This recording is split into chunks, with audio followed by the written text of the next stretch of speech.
Welcome back to the Zero Generation podcast. Today's episode is with Tayo Rockson, someone I've been looking forward to speaking with. Tayo's a third culture kid and a child of Nigerian diplomats who's now a behavioral scientist and a data scientist as well, and a TEDx speaker and author. We talk about the childhood experiences that shaped Tayo and how he's now navigating career and relationships. Honestly, I enjoyed this episode from start to finish. We covered a lot of ground, but I have a feeling that this won't be Tayo's last time on the podcast. So settle in. Let's get into my conversation with Tayo like we always do. What's your Zero Gen flex?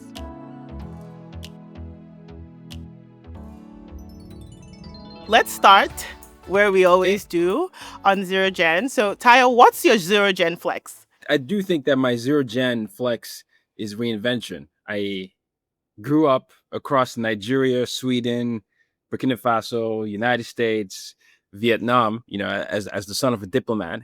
And I had to constantly learn new ways to connect, new cultures, new ways of being. And when I think about my career, it's the same sort of thing. I had to, I built a career basically helping companies understand people and culture. And when the industry shifted, it was very important for me to understand my pivots and see them as finding ways to basically still help people understand themselves, understand each other, and then the systems that we move through. So yeah, for me, it's always been that reinvention. I know a lot of people say that's the last giddy mentality, but And it's interesting because it is last giddy mentality, but I think you have a very unique spin on it, having lived in like 4 or 5. I was trying to keep up as you were going, and then I lost count. It was 5 countries, 4 continents. So yeah.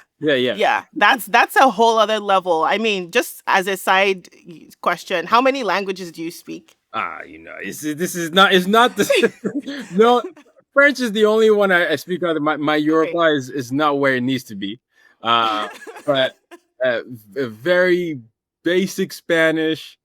I'm learning. My fiance is Haitian, so I'm learning Creole now. But I love that. I love that because I was gonna ask you questions about like how that plays into like your multicultural perspective. But we'll get into it. Later. Pidgin English. Want to count Pidgin? Well, okay. So we've counted English, Pidgin, Pidgin, French, Creole. Maybe Creole plus Yoruba will be one. Yoruba, Creole will probably combine. But I love it. Yeah. So I mean, I think even more than the languages, it's the cultures of the places that you lived in. And I imagine this was probably all before you were even like out of high school. You had lived in all 17. these. Before 17. Yeah. I remember I briefly rather. met you before 18. Yeah, like when I met you was when you were in Nigeria for I'm not sure how long, but it was you had already lived in all these countries before that particular Nigerian stint. Exactly. So yeah. I think what's interesting is the fact that you pivoted already a lot as a kid, and now you're doing the same thing and helping others sort of like not feel disoriented when there are these huge shifts. How do you like what's the story you tell yourself about that how to connect those dots? So for me, I mean, like you articulated, for me, my experience was always a lot of times I was this outsider trying to figure out how to, survive in an environment. When you're very young and you're learning about identities, kids are very direct. Yeah. they're telling you about yourself, and you're also trying to figure out yourself in the process. So for me, it was very important for me to as I started to understand myself, to make sure others didn't feel the same way. And the times I was in Nigeria when I was a kid, that was those are the times of Sani Abacha, Ibrahim Babangida, and then before we transferred to civilian role. So for me, the nature of my personality, I definitely could feel the tension in the air, right? You felt when Abacha was assassinated. I felt, all the curfews we were getting. And so for some reason, even before I was traveling, I always felt like I want to find ways to make sure people could be themselves without feeling suppressed. So I think it's a combination of both. And then I started writing in high school. it started in middle school, but then really writing in life for where we went to school, I would write, in my one of those books. One of those books. One of those many books that available to get. Yeah. And, Yeah. and then the writing turned into a website. It turned into me sharing my thoughts on the podcast, and it just kind of evolved from there. Just me sharing my thoughts, and people seemed interested Yeah. in hearing what I had to say. Yeah. But yeah. That's honestly, I was just following my curiosity, and then it led me down the path that I am. Yeah. Yeah. You talked a little bit, and I want to stay on childhood a little bit. So you talked about how, children are very direct in telling you that you're different or in telling you what's interesting. And they may not be very polite because they haven't quite learned. So I'm curious about if you have any top of mind stories around like someone saying, hey, what is it about you that's, interesting to me? And maybe not quite nice in a nice way. Oh, I mean, where do I even start? I mean, yeah, I used to a lot of about appearance. I remember someone said my hair looked very disgusting. Looked like Wow. because it was in nuts. Or you hadn't really Yeah. even brushed that day, I guess. But either way, I obviously I love black hair, and I'm glad that a lot of us are trying to actually understand the importance of it and not trying to make it something it's not.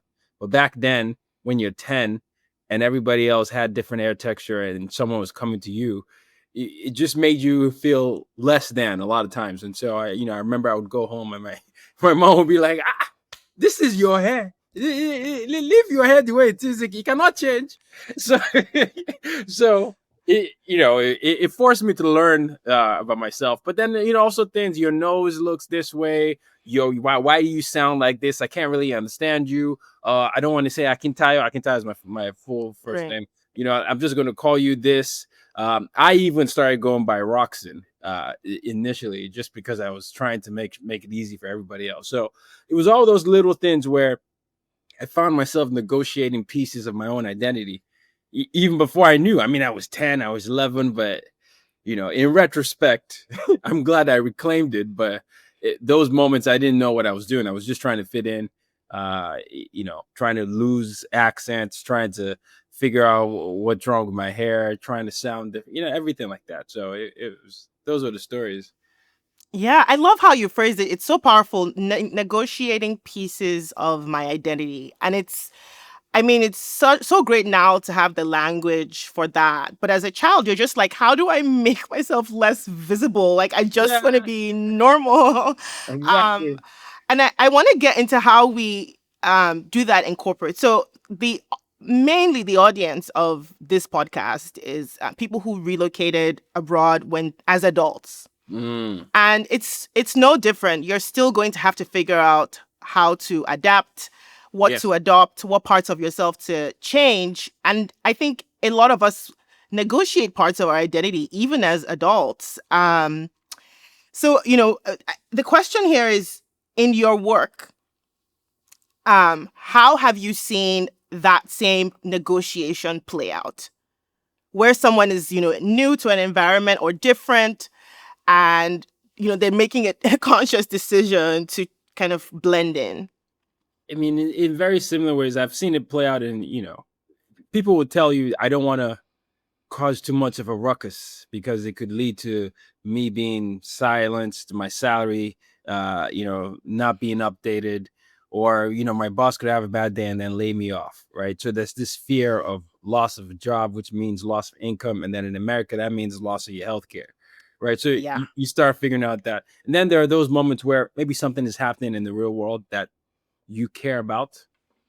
It could be a hot button topic, but if you bring it up in the office, then you're persona non grata. So then you start figuring out, am I disappointing myself? Am I a fraud for not speaking out against something I normally speak out because I'm trying to get this paycheck, right? You have those moments, and then sometimes it could be as simple as some people will tell you they have their office voice, and then and they have the normal voice. Now, everybody, a lot of people code switch. I think it happens. Yeah.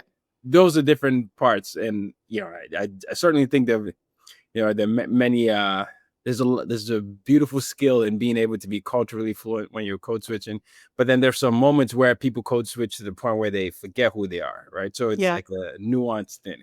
So those are examples I can think of when you, yeah, Those are all great examples, and I'm here like, which thread do I want to pull on? Because there's so many. But yeah. I want to actually, I wanted to ask you, what's your real accent? Like, you've lived in so many Oh my places. gosh, I don't Do know. you even know?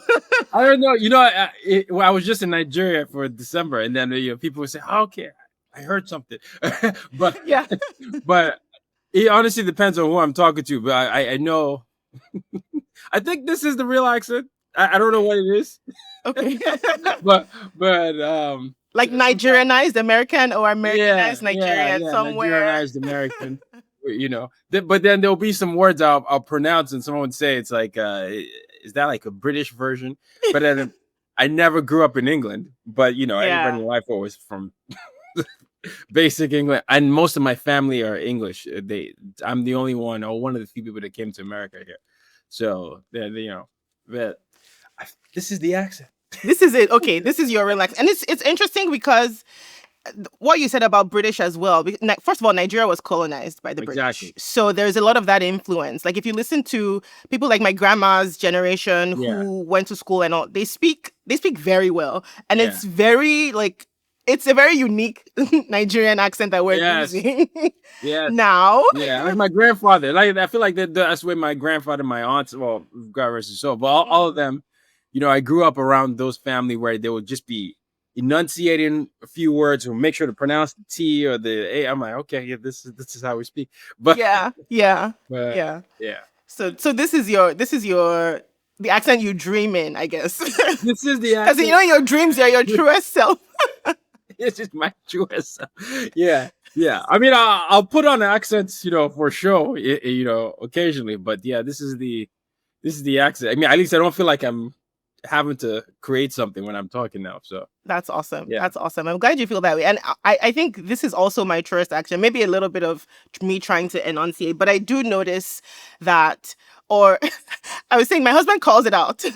He's like, when you're bullshitting, your accent gets more American. Oh, that's so interesting. It's the opposite. So when I'm really passionate about something or very angry, my accent gets more Nigerian. That's what I was going to say. I feel like, my husband would be like, you done the bobo, you done the bobo. You done the bobo. I didn't even notice, but it's so interesting that people can call it out and help you see. And even my name too, I've had that where I went through the journey of being Dami and then being like, no, I want to reclaim my name, I'll be Damilola. And then I did an experiment. I personally did an experiment. I realized that when I applied for jobs with Dami, and my husband's last name is also like 2 syllables, so it's very short. There was the rate of the success rate was higher. And so I was like, you know what, let me. That is always the disappointing. See, that was a lot of my work too, but it's biases, right? Yes, this was a personal experiment, and I was so shocked. And so I'm just like, I'm going back to Dami, and my husband's last name is shorter than my other last. I love it, like Dami Onwah. Like, let's keep it moving. You will learn all the interesting things about me along the way. Let my name not be a blocker. And some people might like you're putting your head down. Like, it is kind of sad in a way. No, I mean, it is sad. I understand why you did it, of course, and many people that do it. But that is you were talking about negotiating aspects of yourself. Yeah, that's a decision people have to come to. Do you want to get hired or not? Or do you want to be unemployed with your long name? What do you do?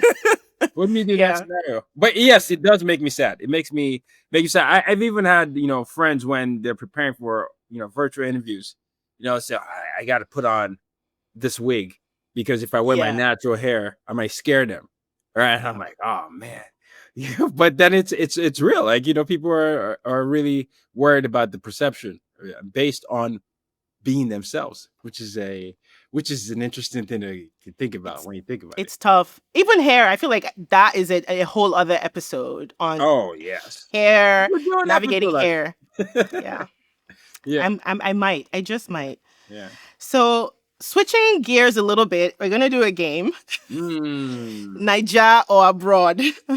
So basically, I'll give you a scenario and then you tell me whether you would rather be in Nigeria or abroad. And, because you also have multinational experiences, like you can be specific about the specific country abroad. When you're really hungry, like hungry, hungry, where does the food hit better? Nigeria or abroad? Oh, it has to be Nigeria now. And there's nothing like eba and stew with cow leg. I love it because I was going to ask you the meal that Yeah, settles I all. mean anything suya garri. Yes, I mix my suya and garri.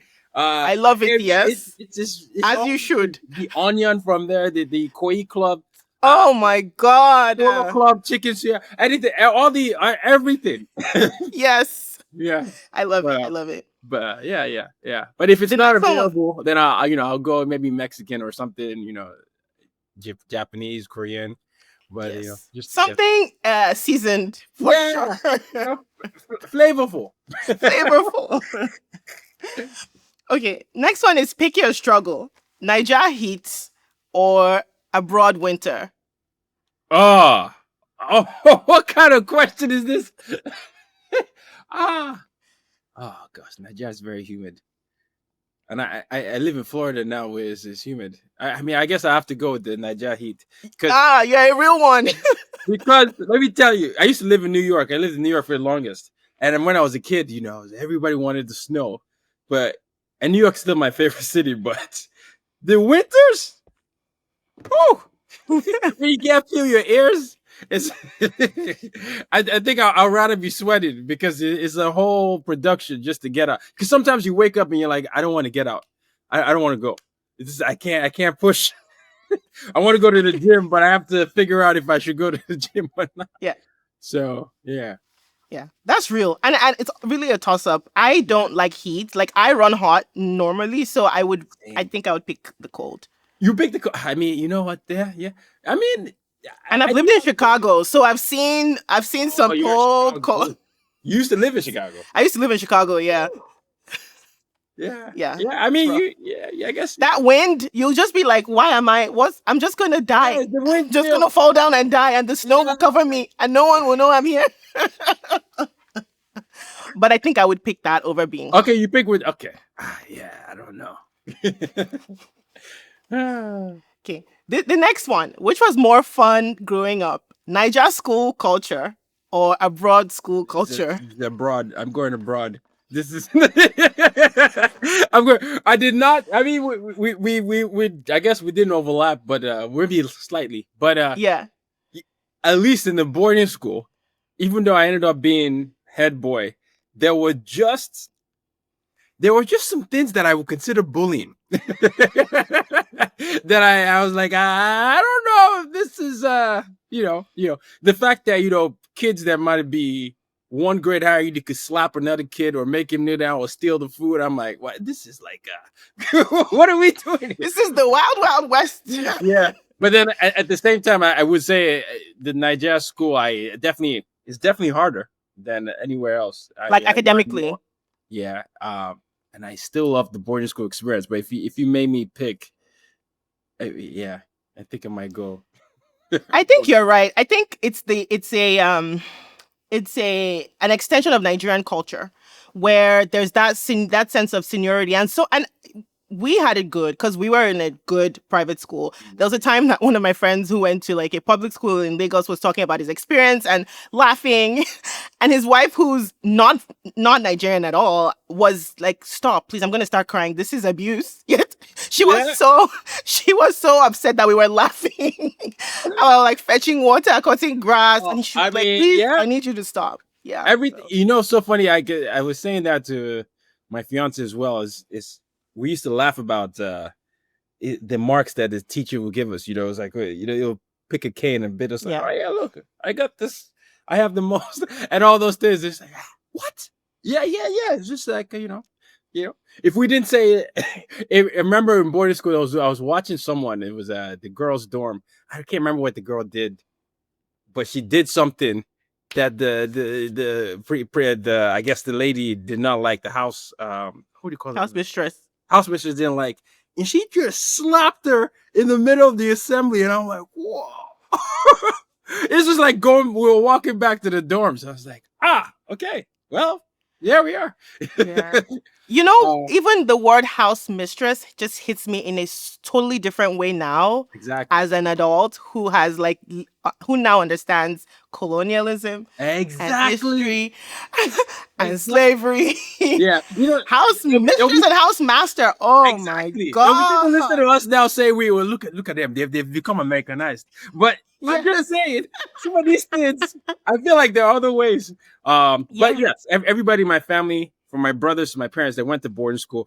We did all the fetching of water and everything. And I feel like it built character. But I often wonder, Dami, if I'm like, I think I got lucky seeing this as a good thing or learning from that. But I feel like another version of me could turn into someone else and just resent everything, you know? But I agree. Yeah, I don't know. And some people don't think of secondary school fondly for that reason, because for them it was they saw it as bullying, as being picked on, and they don't, so I mean, I'm glad that you can see through, it built resilience, you can laugh about it now. I mean, I was lucky. I ended up being that boy. I was generally taller than most of my classmates, so it wasn't like, I have to admit that advantage, but there were people that didn't have that. I don't know, life was just miserable for them. But yeah. So that's a whole other episode. Yeah. You're giving me all these episodes idea. I love it. It's something to talk about, it's the beauty. We obviously love where we come from, but we also want it to be better. So absolutely. Yeah. Absolutely. Yeah. Next one is, where do people correct your identity more? Like saying you're forming American, you're forming gendered, or you're so Nigerian, or like I'm hearing something, or your mannerisms are so Nigerian. So on what side of the divide do you get more questions? I think people are usually more surprised that I'm not American, even when I was in Lifeworth. But why do you think so? Well, I mean, I came in with an accent, first of all, because I used to live. I just come from an American international school. That's where I spent my entire, JSS, elementary school. And at that time, I was still not socially intelligent enough to understand the ways to embrace yourself. And so I had fully integrated into this. I used to watch the Oprah show and all these romantic comedies and Disney shows, and I'll be repeating the accents because I wanted to sound different. And so I came back like that. And so people would think that. But then when I came to America at the age of 17, it's the same thing. People would say that, but it was funny. I flipped. I was like, no, I'm not Rockson. I'm Tayo. I was just more. What happened? I want to hear about the flip. Yeah, because when we didn't actually have our class didn't graduate, but then it just sort of filtered. My dad got posted to Vietnam. We were trying to figure out where I was going, and then he said, "You're going to this Christian school in in Virginia." And so I just remember throughout this time thinking, I can't keep trying to be everybody else. And then I was like, I think I should just be fine with my name. A warrior that has brought us joy. It's a beautiful name. I'm going Absolutely. I'm going to a new place. It's a chance for me to just stick to one identity, and I just sort of embraced everything. And so I just came to that realization because it was tiring. And high school for me was a very tiring thing. I loved it, but I dealt with a lot of people trying to see if I was real. They'll be like, there's no way you believe this. Because I used to be one of those we fight for justice, and I still am, but I was very I don't know the right word, self-righteous.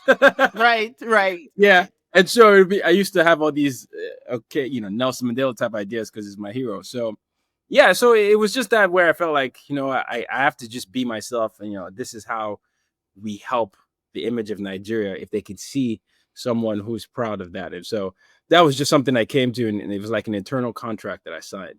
And then how old were you at that time? 17.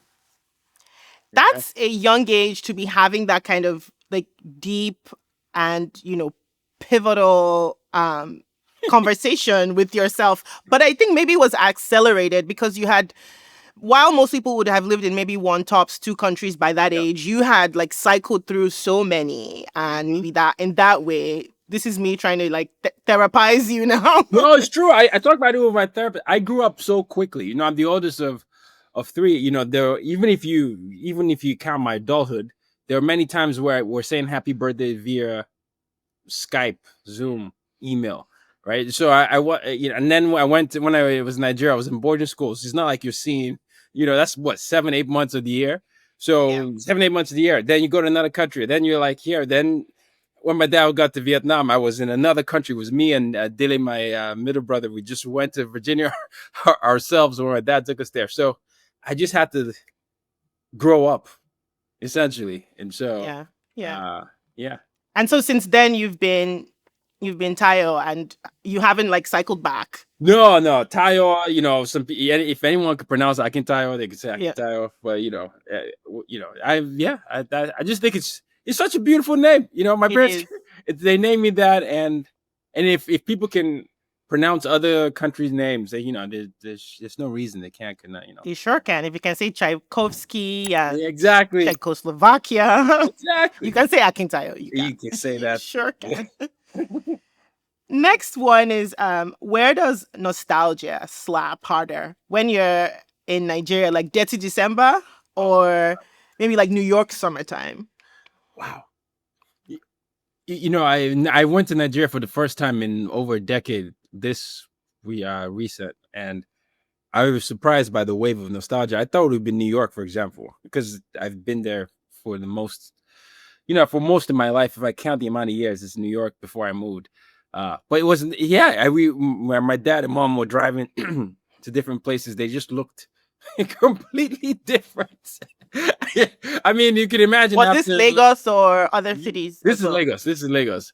But I felt it as soon as I got in the airport, and I was like, "Oh my gosh!" I remember leaving these things. So it's When that definitely heat and that yeah. smell, that Oh, unique must just hits you. yeah. It was. It was even in the behaviors. You know, when you run, oh, I got bros. What do you have for me? What's it? Yeah, all that. I was like, wow, this is home. And that was nostalgia for me. So I have to say Nigeria. So yeah.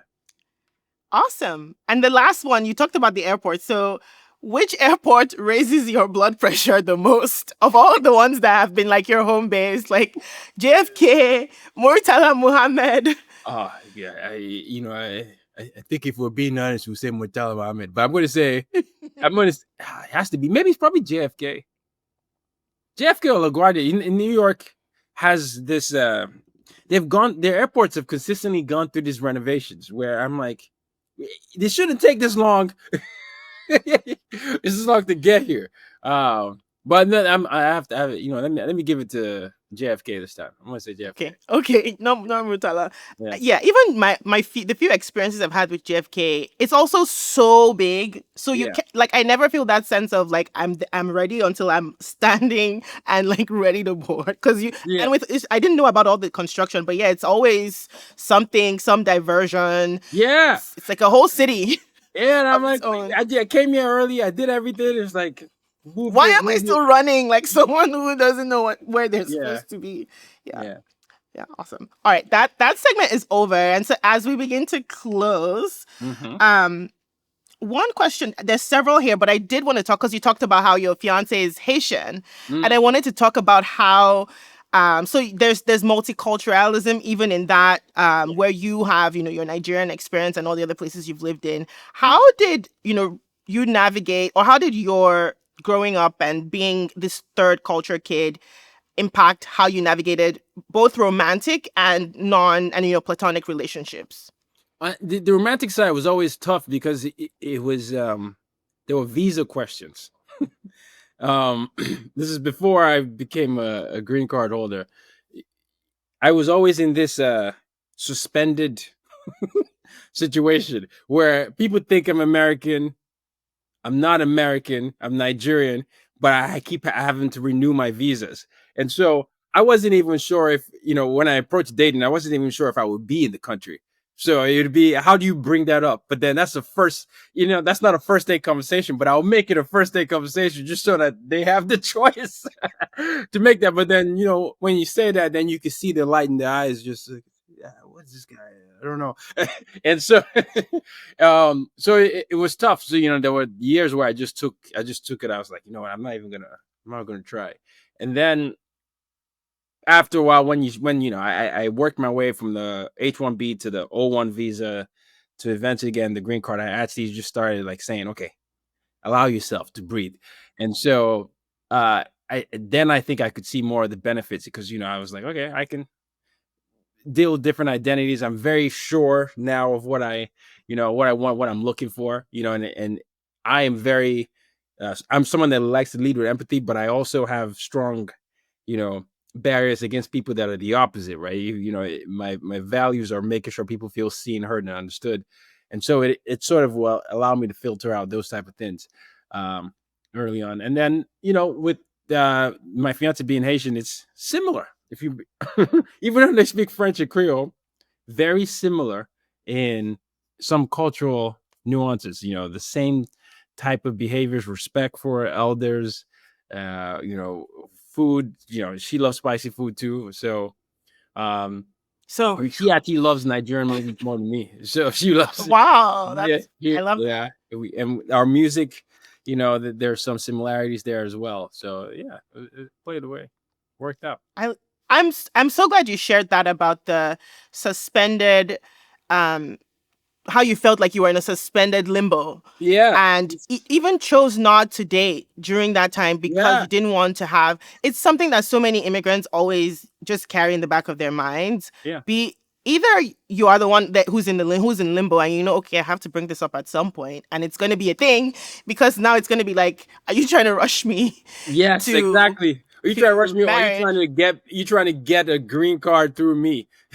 Yeah, And yeah. so it was so funny. It was very important for me to get the green card myself. This could be toxic. I know my therapist is working on it, but I was like, I don't want anyone to say they got it from me. It's I'm a firstborn child. I know yeah, exactly how you. I know exactly how you feel. I want to do it myself. I yes, want to do it on my own and get yes. it and feel that sense of satisfaction. Yeah, yeah. And so that was what I ended up doing. But it was, it's a very tricky system sometimes when you're trying It to, is. yeah. It is. And it's actually something that has worked its way into one of the short stories that I'm writing for something I was commissioned. So I'm excited. Maybe I'll link it in the when this episode comes out. Congratulations! You're just Thank you. casually dropping that you're commissioned to write a short story. Thank Well you to done. Tender Visions. I'm gonna plug them for commissioning Hey. me to write this short story. Yeah. Yeah, it did work its way because I'm always even my fiction. I'm thinking about themes that I live with and like I carry around in my mind. And yeah, this one is such a huge one.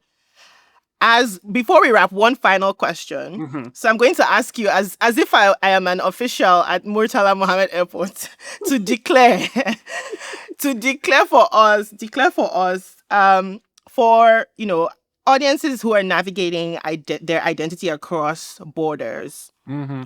What's the one mindset that you think they should all have or they should cultivate if they don't have a mindset or practice or habit? I think it's always important to understand that your story is still unfolding. So no matter what season you're in, survival, transition, reinvention, there's always something in you that the world hasn't seen yet. And I was sharing stories about immigration or figuring out how to build a career out of a passion, or finding my identity in different areas. I think it's just important for people to do that self-reflective work, always to figure out what it is that they want and who is it that they want to be, right? And always try to see if they can close the gap between that, and you'd be surprised what you discover about yourself when you start doing that more. I love that, especially the first half of what you said, which is there's a part of you of your story that's still unfolding, and there's Yes. part of you that has not been seen or experienced. So Yeah. keep, stay the path. I love that. And you did say that you wanted to inspire. So I'm glad we're ending on this note. I personally am inspired by that. And I'm glad I want to say thank you, Tayo Rockson, for Yes, sharing your Tayo story. Rockson.